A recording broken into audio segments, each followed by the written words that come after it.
Hello दोस्तों, कैसे हैं आप सब। Welcome back to my channel. उम्मीद करती हूँ कि रोज़ की तरह आप सभी बहुत अच्छे होंगे। दोस्तों, हमेशा की तरह आज भी मैं आपके लिए लेकर आई हूँ एक बहुत ही यूज़फुल और एक काम की वीडियो।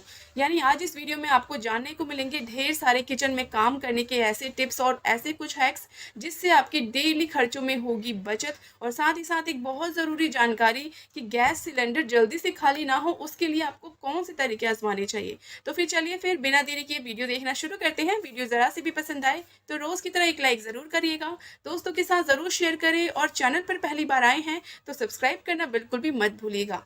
तो दोस्तों, पहला तरीका हमारा यहाँ पर है स्टिक को लेकर। अच्छा, इस तरीके की स्टिक तो हम सभी ने देखी हैं और यूज़ भी की हैं। कईयों के घरों में ना यूज़ भी होती हैं और ऐसी ही पड़ी रहती हैं बेकार। अगर आपके पास भी इस तरीके की आइसक्रीम खाने वाली स्टिक है तो आप इसका यूज़ कर सकते हैं घर के कामकाज में। तो किस तरीके से यूज़ करना है, सबसे पहले आपको लकड़ी की स्टिक लेनी है। इस पर आप न्यूज़पेपर लपेट दीजिए। न्यूज़पेपर नहीं है तो आप यहाँ पर टिश्यू पेपर ले सकते हैं, कोई भी रबर बैंड लगा दीजिए। अब आपको करना ये है कि आपके पास विनेगर है तो विनेगर ले लीजिए। अगर विनेगर नहीं है तो आप यहाँ पर थिनर का यूज़ कर सकते हैं। तो मैं यहाँ पर विनेगर डाल रही हूँ, उसके ऊपर थोड़ा सा, बहुत ज़्यादा नहीं, हल्का सा बस कागज़ को गीला करना है। अब थोड़ा सा आपको लगाना है कोलगेट का पेस्ट।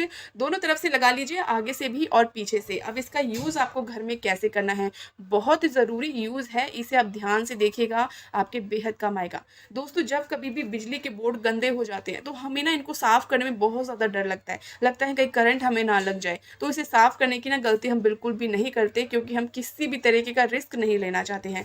तो आप ये तरीका आजमा सकते हैं। इससे आपको किसी गीले कपड़े का यूज़ नहीं करना पड़ेगा, सिर्फ आपको लकड़ी की स्टिक लेनी है। एक बात का ध्यान रखिएगा, इसकी जगह पे कोई स्पून यूज़ नहीं करनी है आपको, सिर्फ लकड़ी का ही आपको यूज़ करना है। थोड़ा सा आपको कागज़ लेना है और थोड़ा टिश्यू पेपर या फिर कुछ भी आपके पास हो, दोनों में से कोई भी चीज़ ले लीजिए। और उसके बाद आपको ना कोलगेट का पेस्ट लगाकर इसको अच्छे से साफ़ कर लेना है। बिल्कुल भी इसमें ना ज़्यादा पानी नहीं होना चाहिए, एक बात का ध्यान रखिएगा। फिर किसी सूखे कपड़े से पोंछ लीजिए, कुछ ही सेकंड्स के अंदर आपका ये जो बोर्ड है गंदा बिल्कुल क्लीन हो जाएगा।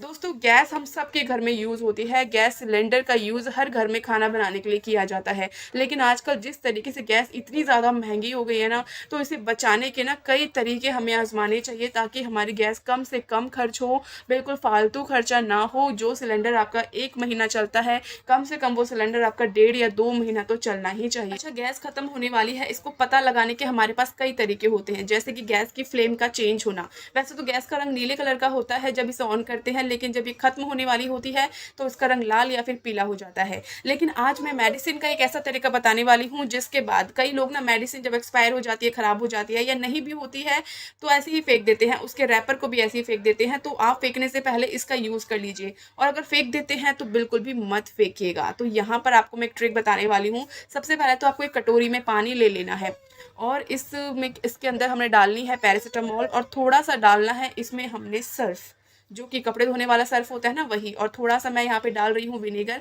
विनेगर आप कोई सा भी ले लीजिए, व्हाइट वाला है तो व्हाइट वाला ले लीजिए। इसको डालते ही इसके अंदर रिएक्शन शुरू हो जाता है और काफ़ी सारे बबल्स उठने लगते हैं। इसको अच्छे से मेडिसिन के साथ बिल्कुल बढ़िया तरीके से मिक्स कर लीजिए। अब इसके बर्नर को निकाल लीजिए। हमारी जो गैस घर में यूज़ होती है, बर्नर का सबसे इम्पॉर्टेंट रोल होता है, क्योंकि इसी में से गैस की फ्लेम निकलती है। और कई बार जब इसमें गंदगी जमा हो जाती है, इसमें ब्लॉकेज आ जाती है, कई बार चाय बनाते वक्त चाय उबाल आ जाती है, इसके छेद बंद हो जाते हैं, दूध की वजह से भी छेद इसके बंद हो जाते हैं, जिसकी वजह से जो गैस की फ्लेम है छेदों से जब नहीं निकल पाती है तो साइड से धीरे धीरे करके निकलना शुरू हो जाती है।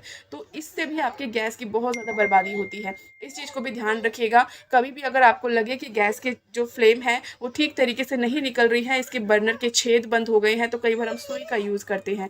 तो सुई का यूज़ करने की ज़रूरत नहीं है, इस ट्रिक को फॉलो कीजिए, आपको सुई को यूज़ करने की ज़रूरत नहीं पड़ेगी, और इसकी फ्लेम ठीक से निकलेगी तो इसके छेद सही तरीके से खुले होंगे, तो गैस भी सही तरीके से निकलेगी और कहीं से भी निकलने का कोई फालतू रास्ता नहीं होगा, जिससे जो आपका सिलेंडर ठीक तरीके से नहीं चलता है। क्योंकि गैस कई बार जब ऐसे ही फालतू निकलती है ना साइड से, तो सबसे ज़्यादा खर्च होती है। हम जो गैस ऑन करके यूज़ करते हैं उससे भी ज़्यादा खर्च होती है गैस जब इस तरीके से फालतू जगहों से निकलती है। अच्छा, इस मेडिसिन को यूज़ करने का एक दूसरा तरीका ये है कि जो हमारे गैस के बटन होते हैं, कई बार आपने देखा होगा ये बहुत ज़्यादा टाइट हो जाते हैं, इनके अंदर गंदगी जमा हो जाती है, इस वजह से भी कई बार ये टाइट हो जाते हैं। तो तो सबसे पहले तो आप एक काम करिएगा, गैस के चूल्हे के ना आप ज़रा इन बटन को देखिएगा, एक बार देखिएगा कितना ज़्यादा इसके अंदर खाने-पीने की चीज़ें, आटा वगैरह फँसा होता है। इसको सबसे पहले तो साफ़ कर लीजिए, और गैस के जो ये बटन्स हैं देखिएगा अगर टाइट है तो उस पर थोड़ा-सा ना आप सरसों का तेल डाल लीजिए, और गैस की इस नोब को ना अच्छे से एक बार बटन को घुमा लीजिए, तो आप देखेंगे कि बिल्कुल अच्छे तरीके से ये काम करेगा और बिल्कुल लूज़ हो जाएगा। दोस्तों, हम सबके घर में ना ये बेकार पड़े हुए दिए तो अक्सर होते हैं, नए या पुराने दिए तो हम अक्सर यूज़ करते हैं, कभी किसी फेस्टिवल में यूज़ करते हैं, कभी किसी पूजा में यूज़ करते हैं, लेकिन जब इनका काम खत्म हो जाता है और हम यूज़ नहीं करते हैं तो फिर ऐसे ही पड़े रहते हैं। तो क्यों ना इसका भी यूज़ किया जाए घर के ही किसी काम के अंदर।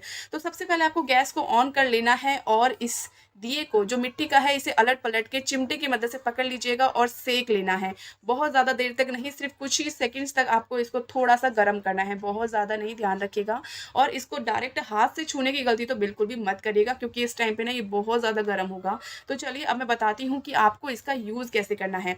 इसको ना आप थोड़ा-सा ठंडा होने दीजिए, बहुत ज़्यादा नहीं, ऐसा ना हो कि बिल्कुल ठंडा हो जाए। बस आप हाथों से इसको छू सके, पकड़ सके, इतना ही आपको इसको ठंडा करना है। मतलब पानी नहीं डालना है आपको, ये ऑटोमेटिक अपने आप ठंडा होना चाहिए। उसके बाद आपके घर के अंदर जो चाकू है, जो आप किचन में यूज़ करते हैं, या फिर आपके पास कैंची है, या फिर कद्दूकस है, कद्दूकस करने के लिए ग्रेटर जो हम यूज़ करते हैं, उन सभी चीज़ों को, जिन चीज़ों पे धार लगाई जाती है, सबसे पहले आप दिए को गरम कर लीजिए, और अच्छे से आपकी इन सारी चीज़ों पे घर बैठे-बैठे बिना 1 रुपया खर्च किए आराम से धार लग जाएगी। बस ध्यान रखिएगा दिए को आपको थोड़ा गरम करना है, क्योंकि गरम करने के बाद ना बहुत जल्दी से इन चीज़ों पर धार लग जाती है।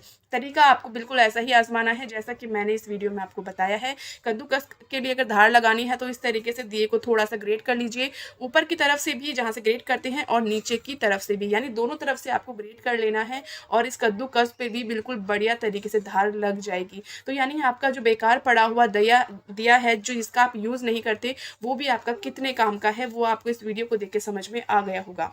अब दोस्तों बात करते हैं हमारे हाथों की। हमारे हाथों की जो उँगलियाँ होती हैं, कभी आप ध्यान से देखिएगा, कई लोगों को ना हाथों से खाना खाना पसंद होता है, चम्मच का यूज़ बहुत कम लोग करते हैं, क्योंकि हाथों से जो देसी स्टाइल होता है ना, उसका स्वाद ही अलग होता है खाना खाने का। लेकिन खाना खाने के बाद ना हमारे जो नेल्स होते हैं ये पीले पड़ जाते हैं। आप सबने इस चीज़ को ज़रूर नोटिस किया होगा। उसके लिए हम साबुन से तो हाथ धो लेते हैं, लेकिन फिर भी नेल्स हमारे पीले ही रहते हैं, साफ़ नहीं होते। या फिर अगर खाना की वजह से पीले नहीं हुए हैं, वैसे ही थोड़े गंदे से हो गए हैं, मतलब नेल्स का जो एक लुक होता है ना साफ-सुथरा, वो नहीं आता। तो आपके घर में जो कोलगेट का पेस्ट आप दाँत साफ़ करने के लिए यूज़ करते हैं, थोड़ा-सा आपको कोलगेट का पेस्ट आपको लेना है और अपने नाखूनों के ऊपर लगा लेना है, और कुछ यूज़ नहीं करना, सिर्फ पेस्ट आपको लगाना है, और कम से कम ना 5 मिनट के लिए आप छोड़ दीजिए। 5 मिनट नहीं छोड़ सकते तो कम से कम 2 मिनट तो रखिए ही रखिए। उसके बाद कॉटन की मदद से आप इसको अच्छे से साफ़ कर लीजिए। मैंने यहाँ पर कॉटन पे पानी बिल्कुल भी नहीं लगाया है, तो आप कॉटन की मदद से साफ़ कर लीजिए। बाद में आप पानी से इसको अच्छे से वॉश कर लीजिएगा। आपको दोनों नेल्स में, यानी दोनों हाथों के नेल्स में आपको फ़र्क अभी दिख जाएगा कि दूसरे हाथ के नेल्स आपको बिल्कुल गंदे से दिखेंगे, और लेकिन इस हाथ के नेल्स आपको बिल्कुल साफ़-सुथरे दिखेंगे। अगर आपके नेल्स में किसी तरीके का पीलापन है, चाहे किसी भी वजह से है, कई बार नेल पेंट लगाते हैं ना, तो उसका भी पीलापन रह जाता है, तो उसकी वजह से भी जब नाखून पीले होते हैं तो आप इस ट्रिक का यूज़ कर सकते हैं। आप देख सकते हैं दोनों नेल्स में कितना ज़्यादा फ़र्क है। एक हाथ के नेल्स बिल्कुल अच्छे से क्लीन हो गए हैं। तो दोस्तों ये काफ़ी सारी ऐसी कुछ छोटी-छोटी टिप्स हैं जिनका यूज़ अगर आप करते हैं तो आपकी डेली लाइफ बेहद आसान होती है।